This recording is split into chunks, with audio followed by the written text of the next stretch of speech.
Boleh insyaAllah. Dia kata, selamat mengajar. Okay. Assalamualaikum. Okay. Sekejap, saya pun dah lost kat mana ni. Alright. Kita sebelum ni kita belajar pasal ion carbon system. Okay, let's see. Kena buka English jap. Okay. 2, 3.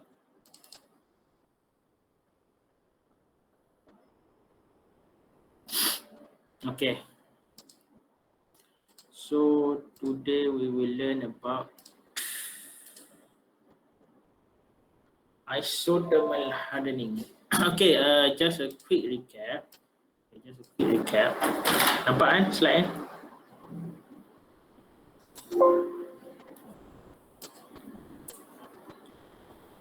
Okay, just a quick recap.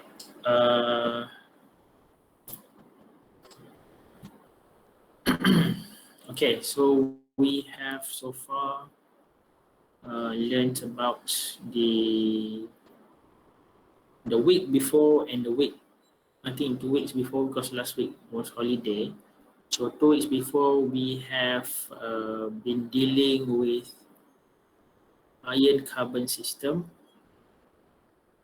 and whereby we have take a deeper look on the phase diagram of this ion carbon system, and it came to our knowledge that below 2% of carbon, this area we consider as steel. Okay, and this is our focus. Okay, so the steel is our focus. So we have been dealing with the eutectoid, all these things about the, I just quick look what have we. Okay, all this microstructure, morphology change. Okay, for example, at the eutectoid, we learned that more than 7 degree, the alloy exists in form of austenite. Austenite, this is the word you have to remember. And austenite is what we call the FCC iron plus carbon. Okay, this is austenite. So during the cooling, the FCC will change into BCC. Okay, BCC, and this causes the carbon to be squeezed out, pressed out of the crystal structure, and it brings along some of the iron, and it forms iron carbide. And this is what we call, this part we call it as ferrite, and this part we call it as cementite. And these two combine that form this lamellar structure is what we call the pearlite. Okay, so that is the basic thing about the ion carbon system. You have to remember, it's compulsory to remember this austenite, ferrite, cementite, and the combination with lamellar structure is called pearlite. So these are the requirement for us to go deeper on steel. And we have learned also how if it is bit diverted from the eutectoid point, hypoeutectoid, you get primary ferrite, and if it's a little divert to the right, whereby if we have more carbon, then there will be a primary cementite, okay, pro-cementite or pro-eutectoid cementite. There are many names, but the point is it will squeeze out the element that have in excess.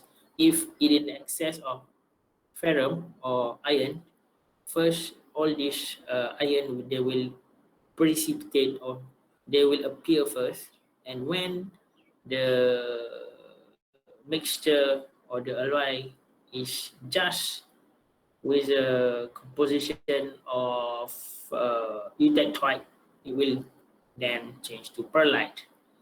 So that is about the phase transformation. We also have covered about the heat treatment of the steel, and we have been introduced to annealing, and normalizing, and also we have seen if we do the rapid cooling, we'll get the martensite. Okay, just think we need to see this one. Okay, this one. More or less, this one's. So the heat treatment, we have slow cooling. If slow, then we get perlite. Okay, and slow cooling, we have annealing and normalizing, depending on how we leave it to cool. If it is in the furnace, it will be an annealing. If we take out from the furnace, is called normalizing. And this is slow cooling.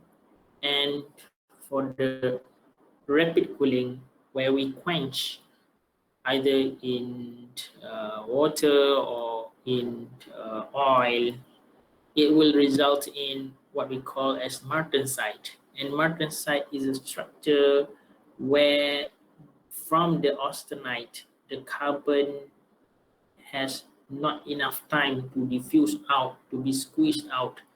Rather, the carbon is trapped. So it causes this pit-like structure that we call the martensite. All right, so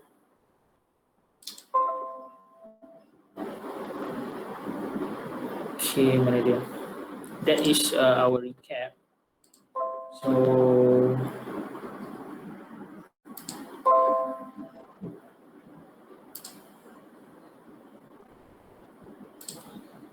I hope you guys still remember. If not 100%, maybe 70%. Somehow we get the idea so that we can proceed with today's lecture. So today the focus is on the isothermal hardening. So when we mention isothermal, quickly we will pop up in our mind, which is related to the temperature, and iso means maybe same or constant. Okay, so same temperature, constant temperature. Isothermal hardening. Hardening is we increase the hardness or strength. So it's like a process of increasing the strength or hardness using a constant temperature. So let us take a look on the important part of this session. So we want to learn about number one, isothermal phase transformation. Okay, phase transformation. And here is bainite. We have not touched the bainite, which is at moderate cooling. It forms bainite. So let's see what is bainite today. And we have process or heat treatment called Mar tempering and Austempering. We will later on we will have a look on that.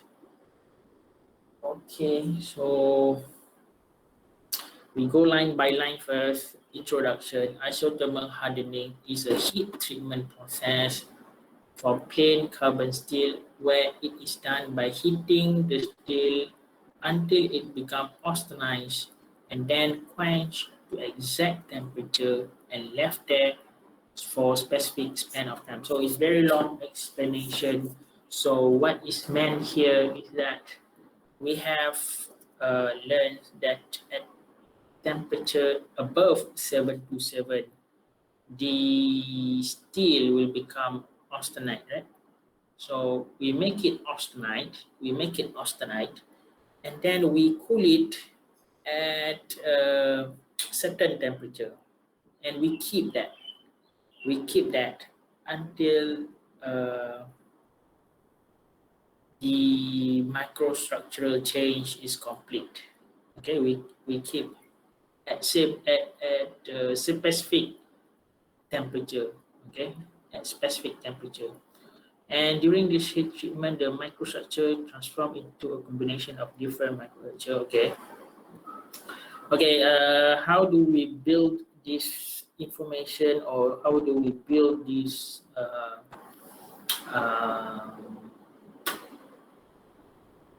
microstructural relation? Is by, okay, first we have we cut steel into coupon, or we make these of steel. Okay, 0.8, this is a tectoid, and we heat up until it become austenite.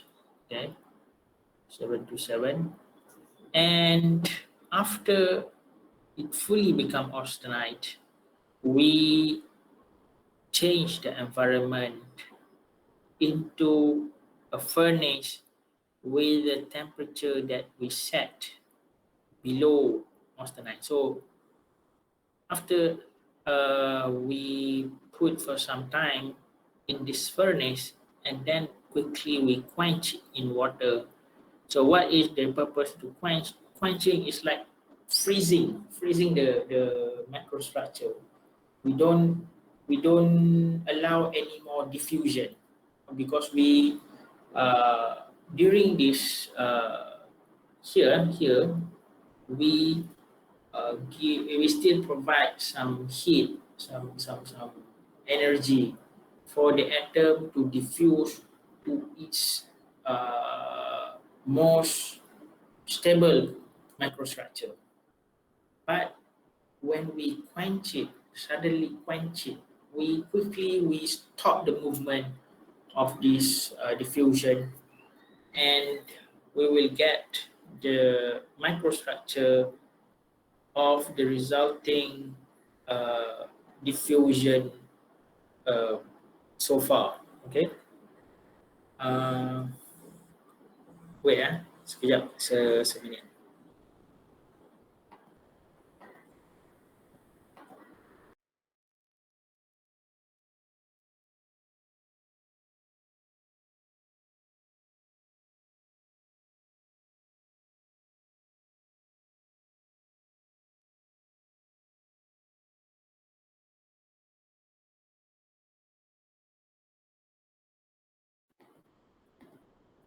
Okay. All right. So when we okay, if you take a look at this, referring to the phase diagram, I think it's easier to understand.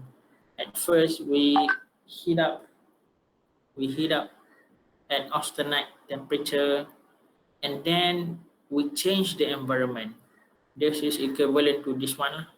Okay, we change the environment into the temperature below the ectectoid.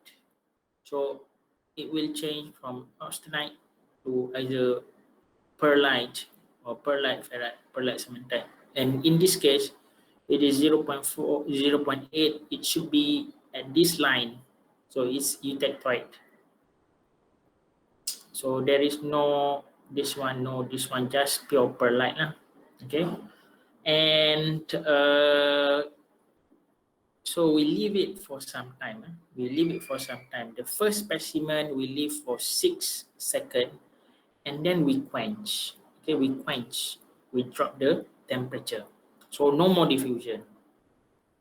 So you will get the austenite and some perlite.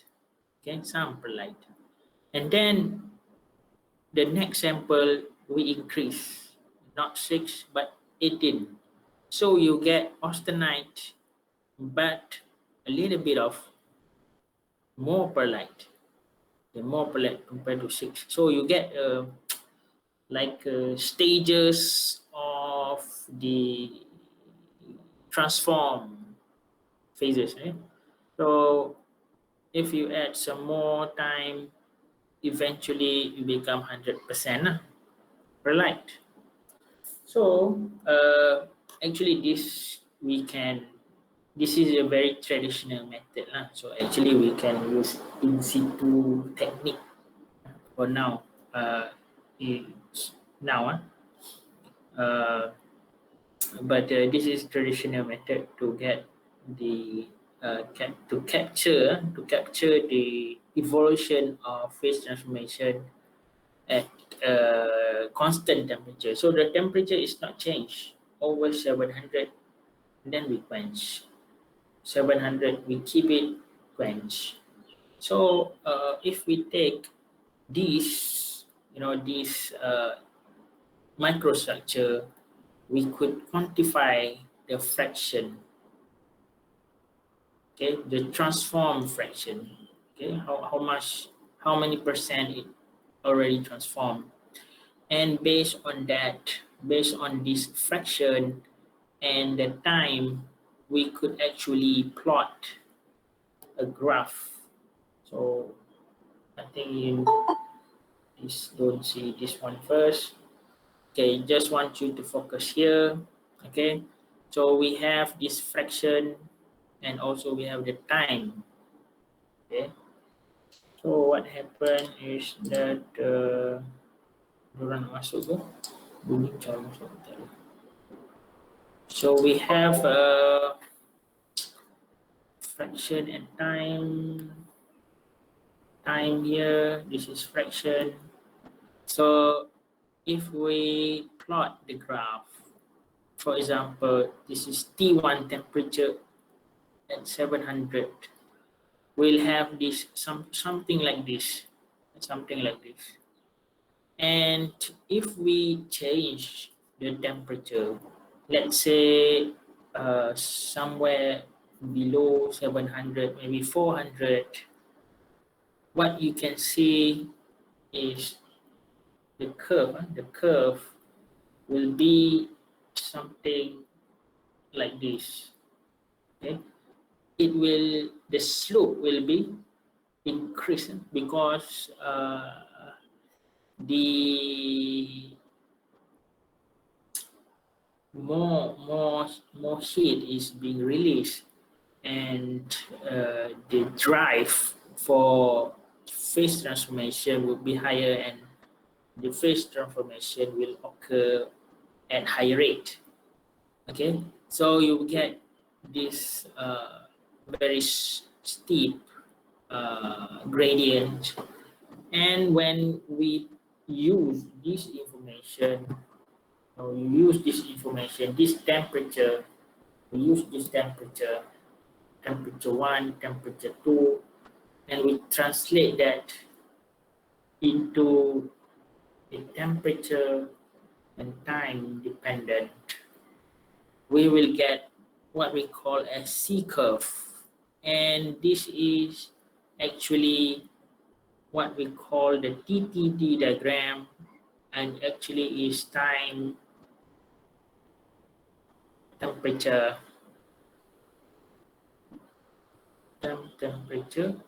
transformation.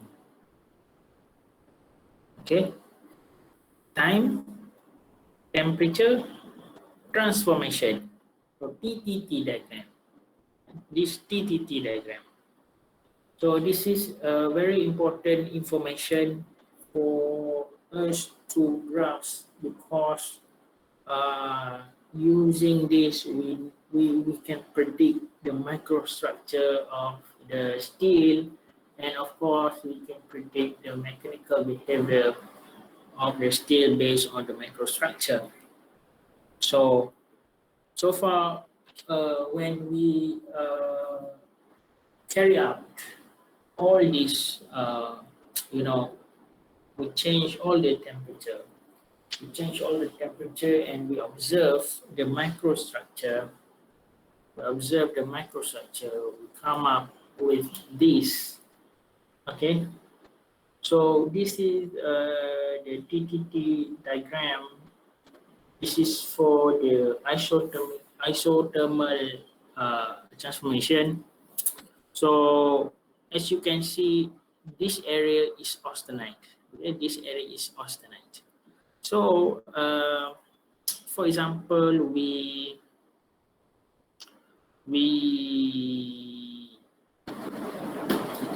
we have a steel and then we heat it up to austenite, to become austenite or austenizing. We carry out austenizing and then we change the environment into a constant temperature environment of, for example, 600, for example, for 600. Just now we did for 700.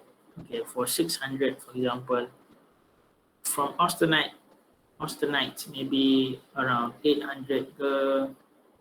Okay, so but it need to be above 727, right? So 800, 900, whatever the temperature, and then we quickly drop the temperature to 600 and we keep. So at the moment the temperature is dropped, it is still in austenite phase, and we can check the time. For example, if 600, then we draw a line here, and then from this point, maybe around 5 seconds, the transformation start to occur. This first line is the 1% transformation. The last line is 99% transformation. So here, for example, 5 seconds, only 1%. It just begins to transform. Then it go, this dash line or broken line is 50%. Okay, let's say that maybe around 9 seconds, 50% of it already changed. Then okay, because this is log, this is log. So this is 100. This is 10. So this might be around 20 or 30 seconds. So and after it finish, after it crossed this line, after the time past this line, it become 100%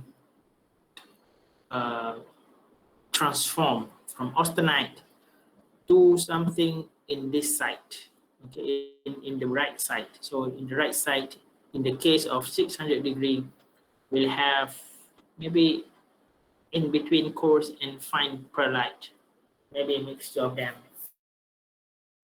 So that is how the isothermal cooling all about. And if we focus on the microstructure, okay, on microstructure, actually for this one, 1% in the beginning, what happened from austenite, okay, the hexagonal is austenite. So there will be nucleation of perlite. They will start nucleation of perlite, and as the time pass, the perlite will grow, and also new one nucleates as well. So it's like this, like this. So it start to grow, and then maybe new one nucleates and all this perlite. Eventually, they will turn into 100% perlite, and they will form this perlite structure. And this is the zoom in of what happened. So just I think is try to clarify what happened here in this region, for example, this one, what happened actually, we can see the fraction transform, and we can also, based on the experiment, we know how long it takes for the 100% transformation to occur, and based on this one, we can plot the temperature. Here, this one is equivalent to this one, and this one is equivalent to this one, because this is complete. When it complete, and then this is start. The start complete.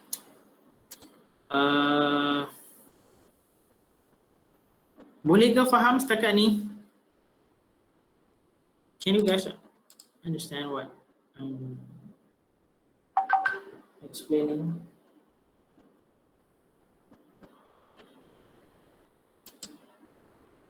Boleh faham?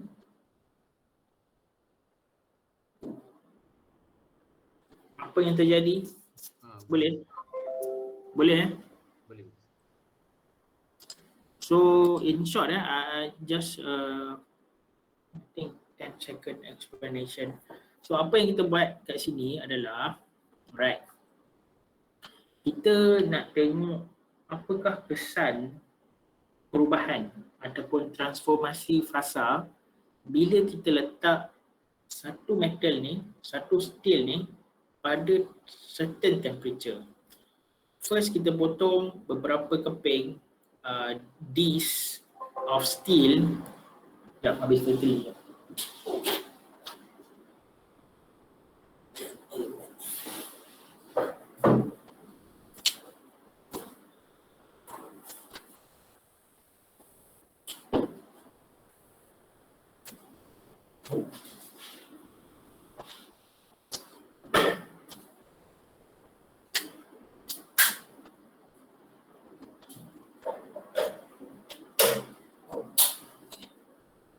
So apa yang kita buat, betul lah kita ada sebatang besi kan, steel, kita potong bagi dia di disk.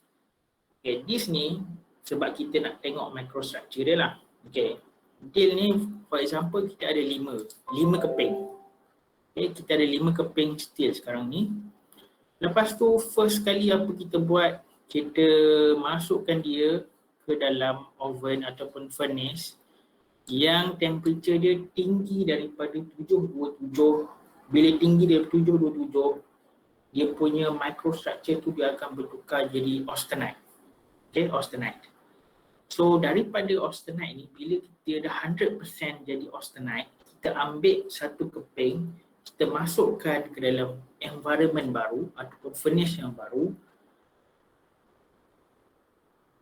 yang berada pada suhu yang di bawah austenization punya temperature. Maksudnya bawah 727, tak kira lah 600 ke, 500 ke, 400 ke, kita letak dalam tu. Bila kita letak dalam tu, dia automatik dia akan berubah fasa dia. Daripada austenite dia akan tukar jadi ferrite dan cementite. Dia akan pecah dua. Sebab apa? Tengok balik phase diagram. Okay? Dia akan pecah dua. So perpecahan ni, transformation ni, dia berlaku, dia makan masa berlaku. Dia bukan sekelip mata jadi.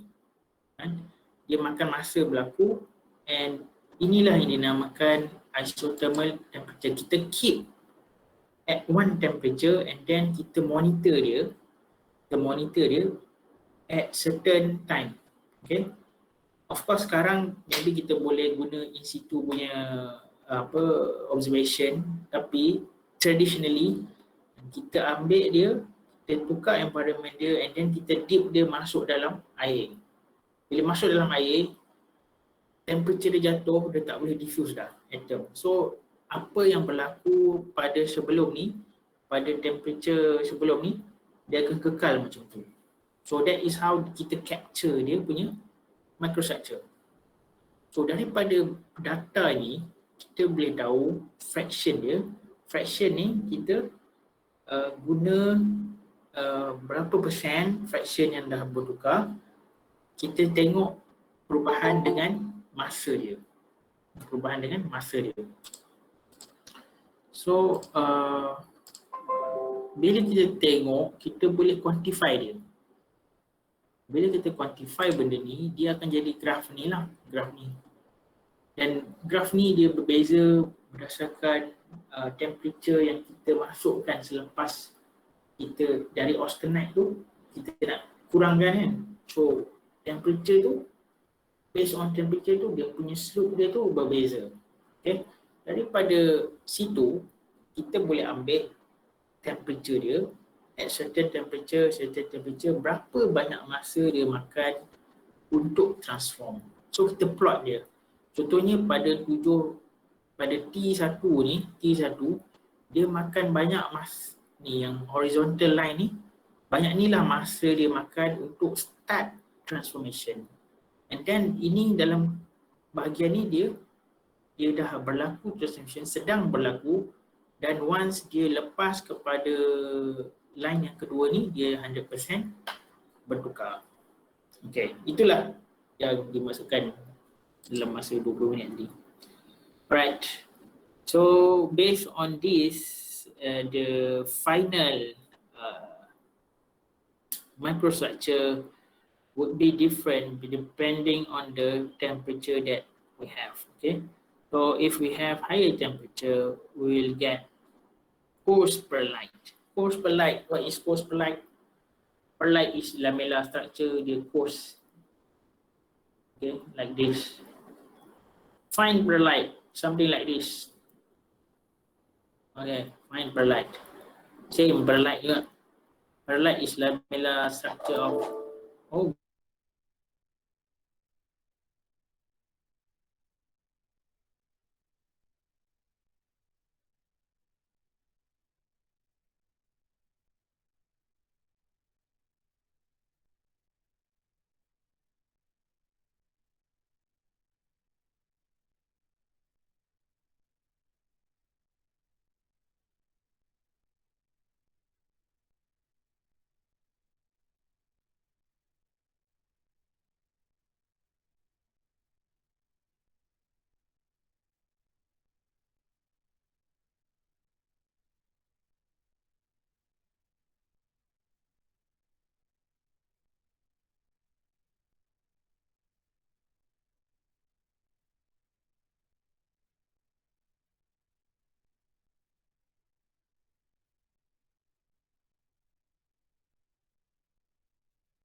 Sir, boleh dengar sir?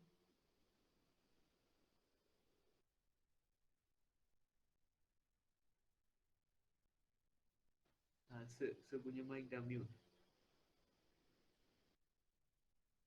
oh, mute. Okay. Dengar. Ya, sir boleh dengar. Okay. So back to the topic just now. Okay. based on the temperature that we hold, the resulting microstructure will be different.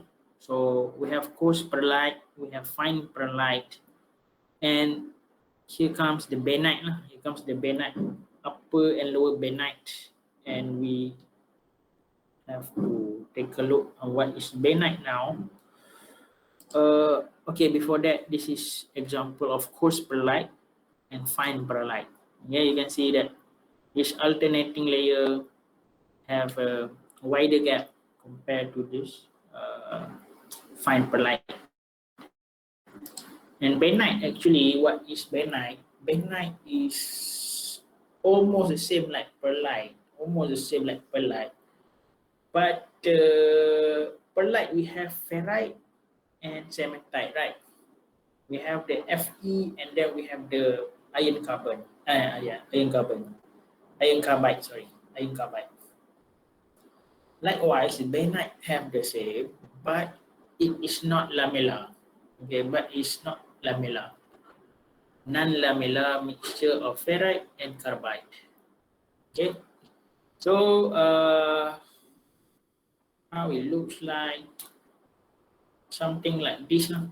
Okay, dia macam needle tapi dia ada. It has this cementite, but they don't really form any lamellar structure. They are like broken lamellar, something like this. All this, sharp. So inside, and this is benite lah. This one benite. This benite face. And this is yang clear ni. This is not benite lah. And this is austenite, for example. Maybe the transformation is not completed yet. They just quench it, so you get the austenite and also the benite. So benite, something like this. Okay, image like this lah. You have the alpha, same, but this is not lamellar. It's just like a broken one, like the particle. So ada 2 minit lagi. So I think we have to stop here first. But I think tomorrow we have a look on martensite. Later on there is one more lah, martensite, the fast cooling one. This one. So slow cooling normally get perlite. Medium moderate cooling we get benite just now. And then rapid cooling we get martensite. Okay, rapid cooling maybe tomorrow we'll continue. Rapid cooling we put in austenized temperature and then we put inside the water, so you get the martensite. So I think that's all for today, since we don't have that luxurious time. So what I want you to pick up today, number one, is that we know what is the TTT diagram. This TTT diagram, benda lah ni, TTT diagram, and how do we come up with this? How do we come up with TTT diagram? That is number one. And number two, you need to pick up the microstructure based on the TTT diagram. This one. So based on the temperature, the resulting microstructure will be different. And today we know what is benite. That is number 3 lah. Okay, number 3 we know the benite microstructure. Okay, that's all today. I think on Wednesday kita punya kelas next. Yes, Wednesday. So see you guys again. If you have question, then I will just upload this one after today lah. By within today I will just upload. Okay, thank you. Thank you, sir. All right. Okay, Doktor. All right. Thank you dah. Selamat raya. Doktor. Bye.